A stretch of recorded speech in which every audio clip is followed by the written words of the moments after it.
Réunion qui s'est passée à l'ONU là, non, c'était trop chaud. C'était trop chaud. Et là où c'était chaud, c'était trop chaud sur la Côte d'Ivoire. Franchement, j'ai pas apprécié, mais je vais vous expliquer. Vraiment pas aimé cette réunion de l'ONU, l'Organisation des Nations Unies. Ils se réunissent, c'était pour parler de ce qui se passe par rapport aux 49 soldats que le Mali a confisqués, qui ne veut pas rendre. Donc le président Alassane Ouattara, il est parti là-bas pour essayer de demander aux Maliens de libérer les militaires. Donc ils sont allés pour parler de ça aux yeux du monde entier, pour que tout le monde soit témoin, afin qu'on puisse juger. Ce n'est pas un jugement, mais on peut raisonner soit le président de la République ivoirienne, soit on peut raisonner le président de la junte malienne. Voilà, on peut les raisonner.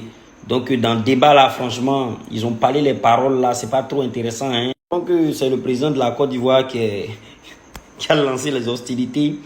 Il a dit comme ça que... Sans délai. Mon pays encourage les autorités maliennes à concentrer leurs efforts sur la lutte contre le terrorisme. Et franchement, s'organise à aller aux élections les plus tôt possible. Bon, je comprends la partie où il dit, en tout cas, concentrez-vous sur votre mouvement de terroristes là. Nos gars là, laissez-les, tu vois. Ça se voit quand tu entends ça, ça se voit que le président, il n'est pas content. Donc les dirigeants actuellement du Mali, eux aussi, à leur tour, quand ils ont pris le micro là, ils ont commencé à envoyer les missiles partout là. Par leur intervention en Libye, décriée par toute l'Afrique, sans oublier la participation forcée des milliers d'Africains à la Première et la Seconde Guerre mondiale, sans oublier la traite négrière qui explique le sort économique de beaucoup de pays. Moi, il a commencé à venir parler les paroles, le troisième mandat, patati patata. Dans un langage plus simplifié et en référence à une métaphore footballistique, le troisième mandat est une magie. C'est l'art de se dribbler soi-même tout en gardant le ballon.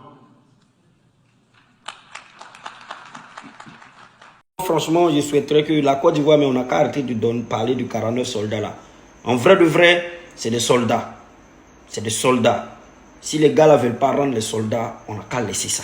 On n'a qu'à les laisser. Parce qu'on a l'impression qu'au lieu de se concentrer sur les mouvements de djihadistes là, ils vont dire que c'est la Côte d'Ivoire qui les a empêchés, qui a fait qu'ils ont échoué. Parce que ça se sent que leur affaire de terrorisme là, ça risque de ne pas finir. Et actuellement, il paraît que les terroristes sont en train de revenir prendre Gao. Ça est en train d'être chaud. Donc j'ai peur qu'ils disent que la Côte d'Ivoire les a empêchés de régler leurs problèmes. On doit les aider. Et la seule manière unique de les aider actuellement là, on n'a qu'à s'éclipser. On n'a qu'à les laisser. Les gens là, on n'a qu'à les laisser. Le jour que les choses, ils sont prêts à discuter, à nous parler comme des frères, on va repartir, on va s'aider. Là, s'ils sont dans leur raison, c'est qu'on n'a qu'à les laisser dans leur raison. On va avancer.